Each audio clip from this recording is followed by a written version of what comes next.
ಗುರು ಬೃಹಸ್ಪತಿಗೆ ಶನಿಕಾಟದ ಮಹಿಮೆ. ಒಂದು ದಿನ ಬೃಹಸ್ಪತಿಯು ಗುರುವು ಇರುತ್ತೀರೆ ಚಂದದಿಂದಲಿ ನಾನು ಓದೆನೋ. ಅಂದು ಅವರಡಿಗಳಿಗೆ ನಮಿಸುತ್ತನೆಂದನವರೊಡನೆ, ಗುರುವೆ ನಿಮ್ಮಯ ಜನ್ಮ ರಾಶಿಗೆ ವರುಷ ಕಾಲವು ಬರುವೆ ನಾನು. ಕರುಣದಿಂದಲೇ ಒಪ್ಪಿ ಎನ್ನನು ಪರಬುದಯ್ಯನಲೋ. ಎಂದ ಮಾತನು ಕೇಳಿ ಗುರುಗಳು ನೊಂದು ಮನದಲ್ಲಿ ನಿತ್ಯ ಕರ್ಮಕ್ಕೆ ಕೊಂದು ಬರುವುದು ಬೇಡವೆನುತಾ ಹಂದು ಪೇಳೆ. ಈ ರೀತಿ ನಾನು ಗುರು ಬೃಹಸ್ಪತಿಗಳನ್ನು ಕೇಳಲು ಅವರು ನಿತ್ಯ ಕರ್ಮಗಳಿಗೆ ಕೊರತೆ ಉಂಟಾಗುವುದೆಂದು ಒಪ್ಪಲಿಲ್ಲ. ಪುನಃ ನಾನು 5 ತಿಂಗಳಾದರೂ ಬರುವಂತೆ ಅಪ್ಪಣೆಯಾಗಬೇಕೆಂದು ಕೇಳಿದೆ. ಗುರುಗಳು ಅದಕ್ಕೂ ಒಪ್ಪದೆ ನನ್ನನ್ನು ಕ್ರೂರನೆಂದು ನಿಂದಿಸಿದರು. ಆ ಮಾತನ್ನು ಕೇಳಿ ಕೋಪಗೊಂಡ ನಾನು, ಗುರುವೇ, ನೀವು ನಮ್ಮನ್ನು ಸನ್ಮಾನಿಸದಿದ್ದರೆ ಲೋಕದಲ್ಲಿ ಯಾರು ನಿಮ್ಮನ್ನು ಪೋಷಿಸಲಾರರು ಎಂದು ಹೇಳಿ 5 ಗಳಿಗೆ ಆದರೂ ಅಪ್ಪಣೆ ಕೊಡಬೇಕೆನ್ನಲು ಬೃಹಸ್ಪತಿ ನನ್ನ ಬಲಾತ್ಕಾರಕ್ಕೆ ಆಗಲೆಂದು ಅಪ್ಪಣೆ ಕೊಟ್ಟರು. ಆಗ ನಾನು ಮನದಲ್ಲಿ ಕ್ರೂರತನವನ್ನು ತಾಳಿ ಗುರುಗಳ ರಾಶಿಗೆ ಬರುತ್ತಾ, ಒಂದು ದಿನ ಗುರುರಾಯ ಚಂದದಲ್ಲಿ ಸ್ನಾನಕ್ಕೆ ಒಂದು ಹೋಗುತ್ತಿರಲು ಮುಂದೆ ನಾ ಕಂಡು, ಇದುವೆನಗೆ ಸಮಯತ ನೆಂದು ಯೋಚಿಸಿ ಮನದಿ ಬಂದವೆ ಪ್ರನ ತೆರದಿ ನಿಂತ ಎದುರಿನಲಿ. ಗುರುವೆ ಫಲಹಾರಕ್ಕೆ ಮೆರವ ಹಣ್ಣೆರಡೀಗ ಬರದಿಕೊಳ್ಳುವುದು ಎಂದು ಒಲದಿತ್ತು ಓದೆ. ಅತ್ತಲ ಗುರುವರನ ಚಿತ್ತ ಕಳವಳಿಸುತ್ತ ಇತ್ತ ಹಣ್ಣೆರಡನಿರಿ ಸುತ್ತ ಜೋಳಿಗೆಗೆ ದಾರಿ ತಪ್ಪಿಯ ಕಾಡು ಸೇರಿ ಹೋಗುತ್ತಿರಲು ಧೀರನೆನ್ನಯ ಮನದ ಪ್ರೇರಣೆಗೆ ಗುರುವೋ. ಈ ವಿಧದಿಂದ ಗುರುವ ಹಣ್ಣುಗಳನ್ನು ತೆಗೆದುಕೊಂಡು ವನದಲ್ಲಿ ಹೋಗುತ್ತಿರಲು ನನ್ನ ಪ್ರಭಾವದಿಂದ ಒಬ್ಬನೊಬ್ಬ ಭೃಗರಾಜನ ಕುಮಾರನು ಮಂತ್ರಿಸುತನು ಸಹ ಇಬ್ಬರು ಕುದುರೆಗಳ ಮೇಲೆ ಸವಾರಿ ಹೋದವರು. ಮನೆಗೆ ಹಿಂತಿರುಗಿ ಬರುವುದು ತಡವಾಯಿತು. ಊಟದ ವೇಳೆಯಾದರೂ ಕೋರನು ಬರಲಿಲ್ಲವೆಂದು ಚಿಂತಿಸುತ್ತಾ ಕೋರನನ್ನು ಹುಡುಕಲು ಚಾರರನ್ನು ಕಳುಹಿಸಿದನು. ಭೃಗರಾಜ ಚಾರರು ಹುಡುಕುತ್ತಾ ಒಂದಾನೊಂದು ವನವನ್ನು ಸೇರಿ ನೋಡುತ್ತಿರುವಾಗ ದಾರಿಯಲ್ಲಿ ಬೃಹಸ್ಪತಿ ಕೈಯಲ್ಲಿ ಜೋಳಿಗೆ ಮತ್ತು ನೀರಿನ ಗಿಂಡಿಯನ್ನು ಹಿಡಿದುಕೊಂಡು ಬರುತ್ತಿದ್ದನು. ಚಾರರು ಆ ಗುರುವನ್ನು ಕಂಡು ಮಾತನಾಡಿಸುತ್ತಾ, ವರವಿಪ್ರಕುಲ ದೀಪ ಕರದ ಜೋಳಿಗೆಯಲ್ಲಿ ಇರುವುದೇನೈ ಎಂದೋ ತ್ವರಿತದಲ್ಲಿ ಕೇಳೆ. ಗುರುವು ಕೇಳಿ ತಾನು ಚರರಡನೆ ಹೇಳಿದನು, ಮೆರವ ಜೋಳಿಗೆಯಲ್ಲಿ 2 ಹಣ್ಣಿಹಾವು ಇದರ ವಿಧವನ್ನೀಗ ಚದುರಾತನದಲ್ಲಿ ನೀವು ಮುದದಿ ಕೇಳುವುದೇಕೆ ಸದರವೇ ನಿಮಗೆ. ಈ ವಿಧವಾಗಿ ಗುರು ಇದರ ವಿಚಾರ ನಿಮಗೇಕೆ ಹೋಗಿರನ್ನಲು ಆಚಾರರು ಅನುಮಾನಗ್ರಸ್ತರಾಗಿ ಜೋಳಿಗೆಯನ್ನು ನೋಡುತ್ತಿರುವಷ್ಟರಲ್ಲಿ ನನ್ನ ಪ್ರಭಾವದಿಂದ ಗುರುವಿನ ಜೋಳಿಗೆಯಲ್ಲಿದ್ದ 2 ಹಣ್ಣುಗಳು ರಾಜಕುಮಾರ ಮತ್ತು ಮಂತ್ರಿಸುತರ ಶಿರಗಳ ರೂಪವಾಗಿ ರಕ್ತವು ಸುರಿಯುತ್ತಿತ್ತು. ಇದನ್ನು ಕಂಡು ಆಚಾರರು ಜೋಳಿಗೆಯನ್ನು ಗುರುವಿನ ಕೈಯಿಂದ ಕಿತ್ತುಕೊಂಡು ನೋಡಿದರು. ಮನೋಹರವಾದ ರಾಜಪುತ್ರನ ಮತ್ತು ಮಂತ್ರಿಸುತನ ಶಿರಗಳು ಕಂಡವು. ಚಾರರು ಕೋಪಾಕ್ರಾಂತರಾಗಿ ಮನಸ್ಸಿಗೆ ಬಂದ ಹಾಗೆ ಬೃಹಸ್ಪತಿಯನ್ನು ಬೈಯುತ್ತಾ, ಎಲವ ನೀಚನೆ ನಿನ್ನ ನೋಡಲು ಕುಲದಿ ಬ್ರಾಹ್ಮಣನಾಗುತ್ತೀ ಪರಿ, ತಲೆಯ ಕತ್ತರಿಸಿದುದು ಸರಿಯೇ ಒಲೆಯನೇ ಕೇಳೈ. ಕೆಲವರು ಒಡೆಯುತ ಬಡಿಯುತವನನು ಕೆಲವರು ಬೈಯುತನು ಕಲಾಕ್ಷಣ ನೆಲಕ್ಕೆ ಬಿದ್ದನು ಗುರುವು ಮರುಗುತ ಬಲವುದ ಪುತನೇ. ಇಂತು ಒಡೆಯುತ್ತಲವರು ನೃಪ ನಡೆ ಚಿಂತೆಯಿಂದಲೇ ಕರೆದು ತರಲು ಗುರುವನು ಅಂತರಂಗವ ಬಿಚ್ಚಿ ಹೇಳಲು ನಿಂತು ಚರರಾಗ. ಈ ರೀತಿ ಗುರುವನ್ನು ಎಳೆದುಕೊಂಡು ಬಂದು ರಾಯನೆದುರಿಗೆ ನಿಲ್ಲಿಸೆ ನೃಪತಿ, ಈ ಪಾಪಿ ತಮ್ಮ ಕೂರರ ಶಿರವನ್ನು ಛೇದಿಸಿ ಜೋಳಿಗೆಯಲ್ಲಿಟ್ಟುಕೊಂಡಿದ್ದನು ಎಂದು 2 ಶಿರಗಳನ್ನು ತೆಗೆದು ತೋರಿಸಿದರು. ಭೃಗರಾಜ ಆ ಶಿರಗಳನ್ನು ನೋಡುತ್ತಿದ್ದಾಗಿ ಸಿಂಹಾಸನದಿಂದ ಕೆಳಗೆ ಬಿದ್ದ ಮೂರ್ಛಿತನಾದನು. ಪರಿವಾರ ಜನಗಳೆಲ್ಲ ಕೂಡಲೇ ಬಂದು ರಾಜನನ್ನು ಉಪಚರಿಸಿದರು. ಭೃಗರಾಜ ಪ್ರಜ್ಞೆ ಬಂದ ನಂತರ ತನ್ನ ಕುವರನನ್ನು ನೆನೆದು ದುಃಖಿಸುತ್ತಿದ್ದನು. ಅತ್ತ ಭೃಗರಾಜನ ಪತ್ನಿಯೋ ದುಃಖಿಸುತ್ತ ಶಿವಶಿವಯನಾಗಿಂತ ಕುವರ ಮಡಿದ ದುಃಖ ತವೆ ಕೋಡಿ ತಿನ್ನೇನೋ ಜವತಿ ಜೀವಿಪೇನೆ ರತಿಪಾತಿರೋಪಿನ ಸುತನ ಮುಖವ ನಾನು ಈತದಿ ನೋಡೋದೆಂತ ಶಶಿಕಂಠ ಶಿವನಿ ಎಂದೋ ರಾಣಿಯೋ ತಾನೋ ಕಂದನ ನೆನೆಯೋತ ನಿಂದೋ ಧರಣಿಯೊಳು ಬಿದ್ದೋ ನೊಂದೋ ವರಳು ತಲಿ. ಈ ಪ್ರಕಾರ ರಾಣಿಯು ದುಃಖ ಕುಳಿತಳಾಗಿ ಬಿದ್ದು ಹೊರಳುತ್ತಿರಲು ಕುವರನ ಹೆಂಡತಿಯು ಪ್ರಲಾಪಿಸಿದಳೋ, ತೊರೆಬೆ ಪ್ರಾಣವ ನಾನು ಉರಿವ ಅಗ್ನಿಗೆ ಬಿದ್ದ ಮೆರವ ಕಾಂತನಳಂದೋ ವರಲು ತಿರೆ ಬಾಲೆ ಆರಮಣ ಕಾಂತ ಮೀರನ್ನ ತೊರದೀಗ ಸೇರಿದೆಯ ಸ್ವರ್ಗದ ಸಿರಿಯನೋ ಬಯಸೇ ಎಂದು ಸತಿ ಹೊರಳುತ್ತ ಲಂದು ಮೂರ್ಛಿತಳಾಗಿ ಬಂದು ಪುರ ಜನರು ನೊಂದು ದುಃಖಿಸಲು. ಹೀಗೆ ರಾಜಕುಮಾರನ ಸತಿಯ ಪರಿವಾರ ಜನರು ಸಹ ದುಃಖಿಸುತ್ತಿರಲು ಇತ್ತ ಭೃಗರಾಜನ ಪ್ರಧಾನಿಯು ಸಹ ಚಾರರನ್ನು ಕರೆದು ಏ ದುರುಳನನ್ನು ಕರೆದುಕೊಂಡು ಹೋಗಿ ಪುರದಾಚೆ ಶೂಲಕ್ಕೇರಿಸಿರಿ ಎಂದು ಆಜ್ಞೆಯನ್ನು ಮಾಡಿದನು. ಆ ದೂತರು ಗುರುವನ್ನು ಎಳೆದುಕೊಂಡು ಹೋಗಿ ಶೂಲದ ಬಳಿ ನಿಲ್ಲಿಸಿ ಶೂಲಕ್ಕೆತ್ತುವಷ್ಟರಲ್ಲಿ ಬೃಹಸ್ಪತಿಯು ಚಾರರನ್ನು ಕುರಿತು ಬೇಡಿಕೊಳ್ಳೋವೆ ಚರರೇ ನೋಡಿರಿ ದಯಾದೆ ತಡೆದೋ 2 ಗಳಿಗೆ ಬಿಡಲು ನಾನಿಮಗೆ 1,000 ಕೊಡುವೆ ಉನ್ನತದೋಳೆ ನಾಲು ಚರರೋದಯವಾಗ್ತಾಳಿ ಚರರೋ ಕೇಳಿ ಚರರೋದಯವ ತಾಳಿ ನೋಡು ತಾಳಿ. ಈ ರೀತಿ ಗುರು ಬೇಡಿಕೊಳ್ಳಲು ಆಚಾರ್ಯರು ತಡ ಮಾಡುವಷ್ಟರಲ್ಲಿ ಗುರುವಿಗೆ 5 ಗಳಿಗೆಯೂ ಮುಗಿಯಿತು. ಇತ್ತ ರಾಜಕುಮಾರನು ಮಂತ್ರಿ ಸುತನು ಸಹ ಅರಮನೆಗೆ ಬಂದರು. ಅವರನ್ನು ಕಂಡು ಭೃಗರಾಜನು ವಿಸ್ಮಯದಿಂದ ಸಂತೋಷಾಂಬುದಿಯಲ್ಲಿ ಮುಳುಗಿದನು.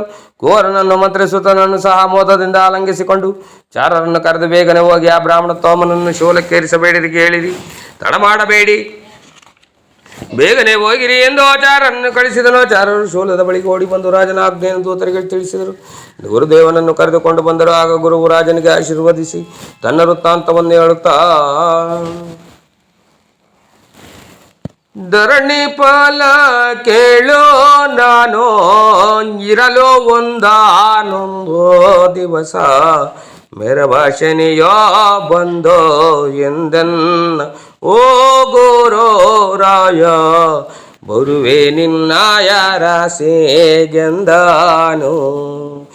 ನೋಡಿ ಶನಿ ರಾಜನ ನಾನು ಬೇಡವೆಂದು ಹೇಳಿದೆನೋ ಬೇಡಿಕೊಂಡು 5 ಗಳಿಗೆ ಓ ಗುರು ರಾಯ ಮಾಡುದಯವ ಬರುವೆ ಎಂದಾನು ಒಪ್ಪಿ ನಾನು ಕಳುಹೆ ಶನಿಯೋ ತಪ್ಪಾದಂತೆ ಬಂದೋ ಹಿಡಿದೋ ಬೆಪ್ಪುಗೊಳಿಸಿ ಎನ್ನ ಕಾಡೋತ್ತ ಓ ಭೃಗರಾಜ ಈ ಪರಿಯಾಲಿ ತೋರಿ ಬಳಲಿಸಿದ. ಈ ರೀತಿ ಸುರಗುರುವಾದ ಬೃಹಸ್ಪತಿಯು ಭೃಗರಾಜನಿಗೆ ತನ್ನ ವೃತ್ತಾಂತವನ್ನು ಹೇಳಲು ಆ ಭೃಗರಾಜರು ಭಕ್ತಿಯಿಂದ ಗುರುವರನೆ ನಿಮ್ಮ ದುರುಳತನದಲ್ಲಿ ಜರಿದೋ ಬರದಿ ಶೋಲಕ್ಕೆ ಹಾಕಿ ಎಂದೊರದೆ ಚರರೊಡನೆ ಎನ್ನ ಅಪರಾಧವನೋ ಮನ್ನಿಸಿರಿ ಕೃಪೆಯಿಂದ ನಿಮ್ಮ ಬಾಲನು ಎನ್ನುತ್ತಾ ಇನ್ನು ರಕ್ಷಿಪದೋ ಎನ್ನುತ್ತ ನಮಿಸಲು ಹವನ ಸಮತಿಯಲಿ ಹಿಡಿದತ್ತೆ ತನ್ನ ಭಯ ಬೇಡನುತ ವಿನಯದಲ್ಲಿ ಏಳೆ. ಈ ಪ್ರಕಾರ ಭೃಗರಾಜನು ತನ್ನ ಅಪರಾಧವನ್ನು ಕ್ಷಮಿಸಬೇಕೆಂದು ಬೇಡಲು ಗುರುವು ನಿನ್ನಿಂದೇನು ತಪ್ಪಿಲ್ಲವೆಂದು ಹೇಳಿದನು. ಶನಿಯ ಮಹಿಮೆಯಿಂದ ಈ ರೀತಿಯಾಯಿತೆಂದು ಜೋಳಿಗೆಯಲ್ಲಿದ್ದ ಕರ್ಪೂಜದ ಹಣ್ಣುಗಳನ್ನು ತೋರಿಸಲು ರಾಜನು ವಿಸ್ಮಯನಾದನು. ಗುರುವನ್ನು ಪೂಜಿಸಿ ಭೋಜನಾದಿಗಳಿಂದ ಸತ್ಕರಿಸಿ ಉಡುಗೊರೆಗಳನ್ನು ಕೊಟ್ಟು ಹರ್ಷದಿಂದ ಕಳುಹಿಸಲು ಆ ಗುರುವ ಆಶ್ರಮಕ್ಕೆ ಬಂದನು. ಆಗ ನಾನು ಹೋಗಿ ಗುರುವಿಗೆ ನಮಸ್ಕರಿಸಿ ಕ್ಷೇಮವೇ ಎಂದು ಕೇಳಲು ಶನರಾಜ ಲೋಕದಲ್ಲಿ ನಿನ್ನ ಮಹಿಮೆಯೇ ಘನ ಎಂದು ಹೊಗಳಿದನು. ಗುರುವನ್ನು ಕುರಿತು ನಾನು ಗುರುವೆ ಎನ್ನಯ ತಪ್ಪ ಗುರುವೇ ಎನ್ನಾಯ ತಪ್ಪ ಚರಣದಲ್ಲಿ ಮನ್ನಿಸಿ ಕರುಣದಲ್ಲಿ ನನ್ನನ್ನೋ ಪೊರೆಯೆಂದು ನೂತಿಸಿ ವಿಫಲ ಮಾನಸದಲ್ಲಿ ತವದಂತೆ ನಿಮಗೀಗ ಶ್ರಮ ಕೊಟ್ಟೋ ಗರ್ವ ಬಾರೆ ಶ್ರಮದಿ ಕಾಡಿದೇನು ಎಂದು ಹೇಳುತ್ತಾ ನಾನು ವಂದಿಸಿ ಗುರುವಿಗೆ ಮುಂದೆ ಗಮಿಸುವೆ ನಾನು ಅಂದೋ ಹೇಳಲ್ಕೆ. ಹೀಗೆ ಹೇಳಿ ಗುರುವಿನ ಅಪ್ಪಣೆಯನ್ನು ತೆಗೆದುಕೊಂಡು ಅಲ್ಲಿಂದ ಹೊರಟೆನೋ. ವಸಿಷ್ಠ, ನಳ, ಹರಿಶ್ಚಂದ್ರ, ಇಂದ್ರ, ಚಂದ್ರ, ಪಾಂಡವರು, ಕೌರವರು ಮೊದಲಾದವರಿಗೆ ಶನಿಕಾಟ. ವರ ವಿಕ್ರಮನೆ ಕೇಳು ಮೆರವ ಮಹಿಮೆಯನೆಲ್ಲ ಬರದಿ ಹೇಳುವೆನೀಗ ಅರುಷದೊಳಗೆನಲೋ. ವರಮುನಿ ವಸಿಷ್ಠನನು ಹಿಡೆಯಲ್ಕೆ ತ್ವರಿತದೊಳು ಸುತರನ್ನು ಮರಣಗೊಳಿಸಿದೆನೋ. ನಳನ ರಾಶಿಗೆ ನಾನು ಕಳವಳಿಸಿ ಬರಲು ಇಳೆಯ ಸೋಲಿಸುತ್ತವನ ಕಳೆಯ ಕೆಡಿಸಿದೆನೋ. ಸತ್ಯ ಹರಿಶ್ಚಂದ್ರನನು ಒಲವಿನಿಂದಲೇ ಹಿಡಿಯೆ ಎಲೆಯಗಾಳನ ಎಣನವರ ಕಾದನವನು. ಸುರಪತಿಯ ರಾಶಿಯನು ಬರದಿಂದ ಹಿಡಿಯಲ್ಕೆ ವರ ಶರೀರವು ಯೋನಿಯೊಪ್ಪುವಂತಾಯ್ತು. ಶಶಿಯ ಕ್ರೋರದಿಡಿಯ ಶಶಿಕಾಂತಿಯನ್ನು ಅದಗಿಡಿಸಿ ನಾನಿರುವೆ ವಸುದೆಯೊಳಗೆನಲು. ಮೆರವ ಪಾಂಡವರನ್ನು ಧರಣಿಯಳು ನಾನು ತಿರಿದುಳುತ ಬಳಲುವ ಪರಿಯ ಮಾಡಿದೆನು. ಕೌರವರ ರಾಶಿಯನು ಕ್ರೌರ್ಯದಲ್ಲಿ ಹಿಡಿಯೇ ಶೌರ್ಯವೆಲ್ಲವೂ ಹೋಗಿ ಊರ್ವಿಯಲಿ ಮಡಿಯೇ. ಎಂದವರ ಚರಿತಗಳ ಮುಂದೆ ಶನಿಬೇಳೆ ಅಂದು ವಿಕ್ರಮ ಭಯದೊಳಂದು ನಮಿಸುತ್ತಾ ತರಣಿ ನಂದನ ನಿನ್ನ ಮಹಿಮೆಯ ಪರಿಯ ಕೇಳುತ್ತ ಹೋಗಲಪ್ಪುದೇ. ಧರಣಿಯೊಳಗಿಹ ನರರ ಕಾಡದೆ ತರದೊಳ ಭಯವನೋ. ಕರುಣಿಸೆನ್ನು ತಬೇಡಿ ನುತಿಸಲು ಹರುಷದೊಳು ಶನಿರಾಜ ನೋಡಿಯೇ. ಅದರ ವಿಕ್ರಮ ರಾಜ ನಿನ್ನಯ ಮೆರವ ಸತ್ಯಕ್ಕೆ ಮೆಚ್ಚಿದೆನು ನಾನೆನು ತಲಾಕ್ಷಣ ಸಚ್ಚರಿತ್ರ ನವಗಳಿ ಆತನ. ಇಚ್ಛೆಯಿಂದೋಳ ಭಯವಿತ್ತನು ಮೆಚ್ಚಿ ಕರುಣದಳೋ. ಈ ಪ್ರಕಾರ ಬೇಡಿದ ವಿಕ್ರಮರಾಯನಿಗೆ ವರವನ್ನು ಪೂರ್ವದ ರೂಪಿಗಿದ್ದಲು ಅಧಿಕವಾದ ಸೌಂದರ್ಯವನ್ನು ಸಹ ಕೊಟ್ಟು ಶನಿರಾಜನ ಧರಣೀಶ ಕೇಳಿನ್ನೋ ಮೆರೆಯುವೆ ಗ್ರಂಥವನೋ. ನರರು ಭಕ್ತಿಯಳೋದೆ ದುರಿತಗಳ ಹರಿವೆ. ಆಧರಿಸಿ ನನ್ನನ್ನು ಮೋದದಲ್ಲಿ ನುತಿಸುವರ ದ್ವಾರಶದೊಳಿದ್ದಾರೋ ರಾಯ ಬಿಡೆ ನಾನು ಶನಿವಾರದಲ್ಲಿ ಇದನು ಮನಮುಟ್ಟಿ ಪೂಜಿಸಲು ಗಣಪದವನೆತ್ತವರ ಸನುಮತವ ಕೊಡುವೆ ಓದುವವರ ಬರೆಬವರ ಆಧರಿಸಿ ಕೇಳುವರ ಭೇದವಿಲ್ಲದ ತೆರದಿ ಬೇಡಿದುದ ಕೊಡುವೆ ಸತ್ಯವೀ ನುಡಿಯಿರುವೆ ಪೃಥ್ವಿಪತಿ ಕೇಳೆಂದೋ ಕರ್ತೃ ಶನಿದೇವ ಹೇಳುತ್ತಲಿರಲು. ಈ ರೀತಿ ಕಾವ್ಯವನ್ನು ಪೋಷಿಸುವವರನ್ನು ಪೀಡಿಸುವುದಿಲ್ಲವೆಂದು ವಿಕ್ರಮರಾಯನಿಗೆ ಭಾಷೆ ಕೊಟ್ಟು ಶನಿದೇವರು ತನ್ನ ನಿಜ ಸ್ಥಾನವನ್ನು ಕುರಿತು ಹೋದರು. ಇತ್ತ ವಿಕ್ರಮಾರ್ಕನಿಗೆ ಶುಭ ಮಂಗಳಂ. ಧರಣೀಶ ವಿಕ್ರಮನ ಪರಿಪುರದೊಳಗೆ ಹರುವನ ಎಂಬಂತೆ ತರಣಿ ಮೂಡಿದನು. ಬರದೆ ಪದ್ಮಾವತಿಯು ತೊರೆದು ನಿದ್ರೆಯನು ಇರುಳ ಕಳೆಯುತ್ತೆದ್ದು ಸರಸದಲ್ಲಿ ನೋಡೆ ಸ್ಮರಣ ಶೌರ್ಯ ಇವನು ಸರಸಿದ ಸನನು ಸುರಪತಿಯೋ ಎನ್ನುತ್ತಲ ಚರಿಯ ತಾಳಿದಳು. ಈ ಪ್ರಕಾರ ಪದ್ಮಾವತಿಯು ನಿದ್ರೆಯಿಂದ ಎದ್ದು ವಿಕ್ರಮರಾಯನ ಸೌಂದರ್ಯವನ್ನು ನೋಡಿ ಆಶ್ಚರ್ಯಯುಕ್ತಳಾದಳು. ಅಷ್ಟರಲ್ಲಿ ಚಂದ್ರಾಸೇನನು ಪದ್ಮಾವತಿಯ ಅಂತಃಪುರದಲ್ಲಿ ಯಾರೋ ಗಾನ ಮಾಡಿದ ಸಂಗತಿಯನ್ನು ತಿಳಿದು ಗಾನವನ್ನಾಡಿದವರನ್ನು ನೋಡಲು ಪದ್ಮಾವತಿಯ ಅಂತಃಪುರಕ್ಕೆ ಬಂದು ಪ್ರಕಾಶಮಾನವಾಗಿ ಕುಳಿತಿದ್ದ ವಿಕ್ರಮರಾಯನನ್ನು ನೋಡಿ ವಿಸ್ಮಯನಾಗಿ ನೀವು ಯಾರು ಎಂದೇ ಕೇಳಿದ. ಚಂದ್ರಾಸೇನ ನೋಡಿದ ವಿಕ್ರಮರಾಯ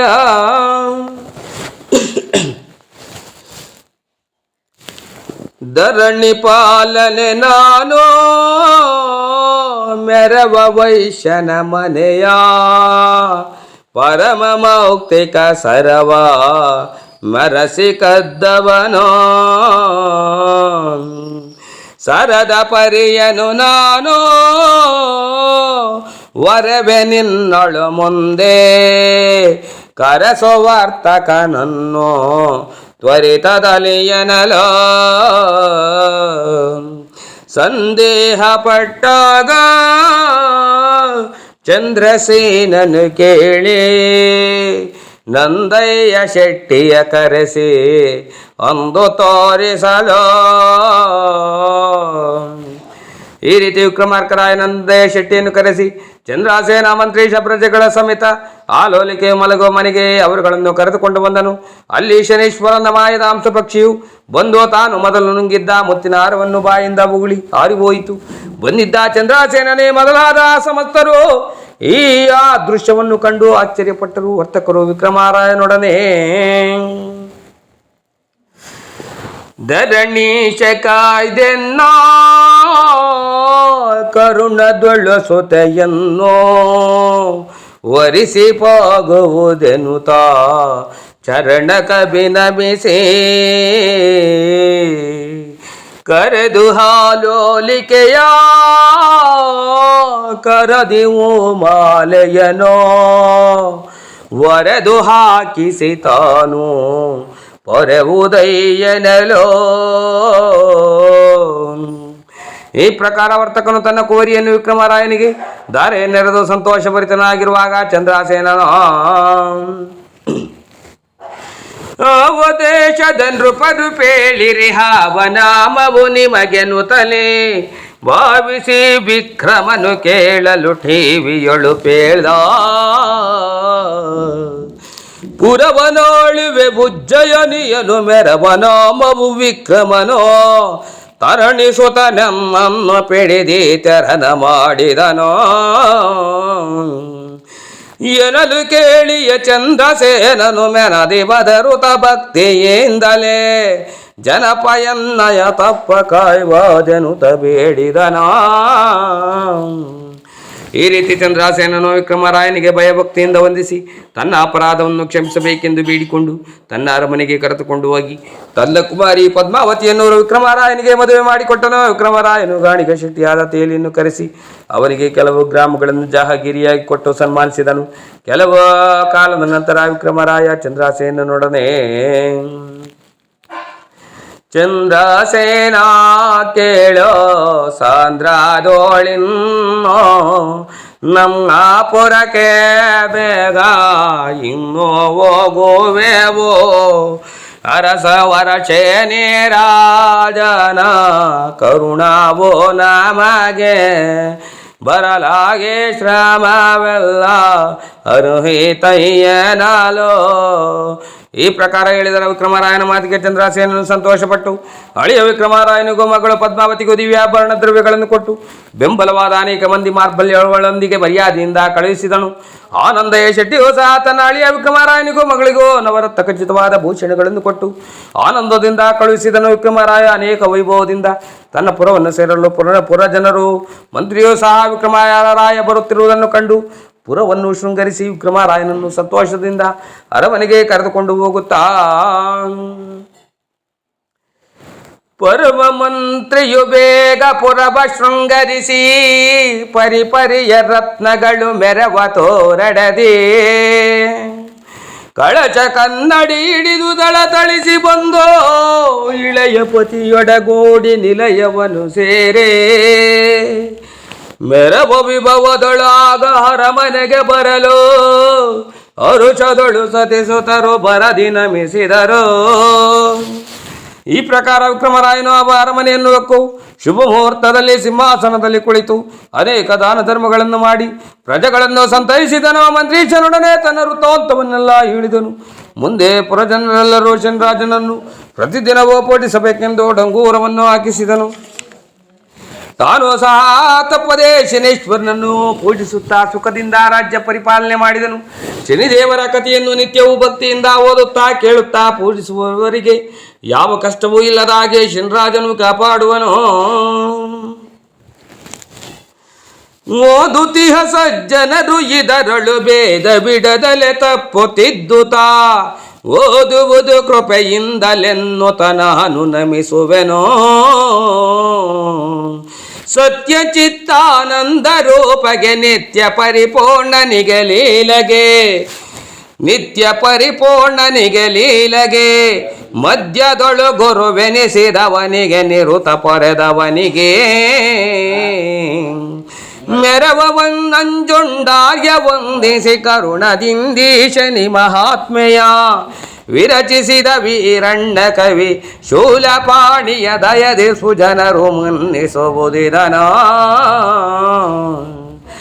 ಈ ರೀತಿ ಸಜ್ಜನರನ್ನು ಬೇಡಿಕೊಂಡು ಸದ್ಗುರುವಿಗೆ ಅಭಿವಂದಿಸಿ ಮಂಗಳಾರತಿ ಬೆಳಗಿರಿ. ಜೈಯರ ಗುರುಮಂಗಳ ನಮ ಪಾರ್ವತಿ ಪತಿಯರ ಮಹದೇ ಲಕ್ಷ್ಮೀ ರಮಣ ಗೋವಿಂದ ಗೋವಿಂದ. ಜೈ ಶ್ರೀ ಸದ್ಗುರುನಾಥ ನಮೋ ನಮಃ. ಜಯ ಮಂಗಳಂ ನಿತ್ಯ ಶುಭ ಮಂಗಳಂ ಲೀಲಾ ವಿನೋದನಿಗೆ ಬಾಲೆಂದು ಪಾಲನಿಗೆ ಕಾಲ ಕಾಲಾತೀತ ಮಾ ಕಾಳಿಗೆ ಹಾಲ ಹಲವಾದರಿಸಿ ಸುರಜಾಲವನು ಪೊರೆವ ಮೋಲೋಕದೊಡೆಯನಿಗೆ ಮಾಲೋಲಗೆ ಜಯ ಮಂಗಳಂ ನಿತ್ಯ ಶುಭ ಮಂಗಳಂ. ಜಯ ಜಯತು ಜಗದೀಶ ಶನಿದೇವಗೆ ಜಯ ಮಂಗಳಂ ನಿತ್ಯ ಶುಭ ಮಂಗಳಂ. ದುರಿತ ಸಂಹಾರನಿಗೆ ಸುರಪತಿಯು ಸೇವ್ಯನಿಗೆ ಹರುಷದೊಳು ಮನ್ನಿಸುತ ಪುರದ ಪುರಹರಗೆ ನೊರಿತ ನಿರುತದಲ್ಲಿ ಸ್ಮರಿಪಾನು ತ್ವರಿತದಲ್ಲಿ ಪಾಲಿಸುವ ಭರತ ಚಿನ್ಮಯ ರೂಪ ಪರಮಾತ್ಮಗೆ ಜಯ ಮಂಗಳಂ ನಿತ್ಯ ಶುಭ ಮಂಗಳಂ. ಸಂಗಮೇಶ್ವರ ಸರ್ವ ಸಂಗಾರ ನಿಸ್ಸಂಗ ಜಂಗಮ ಪ್ರಭು ರೂಪ ಮಹಾಲಿಂಗಗೆ ಜಯ ಮಂಗಳಂ ನಿತ್ಯ ಶುಭ ಮಂಗಳಂ. ಜಯ ಜಯತು ಜಗದೀಶ ಶನಿದೇವಗೆ ಜಯ ಮಂಗಳಂ ನಿತ್ಯ ಶುಭ ಮಂಗಳಂ. ಜಯ ರಘುರು ಮಂಗಳ ನಮಸ್ ಪಾರ್ವತಿ ಪತಿಯರ ಮಹದೇ ಲಕ್ಷ್ಮೀ ರಮಣ ಗೋವಿಂದ ಗೋವಿಂದ ಜೈ ಶ್ರೀ ಸದ್ಗುರುನಾಥ ನಮೋ ನಮಃ.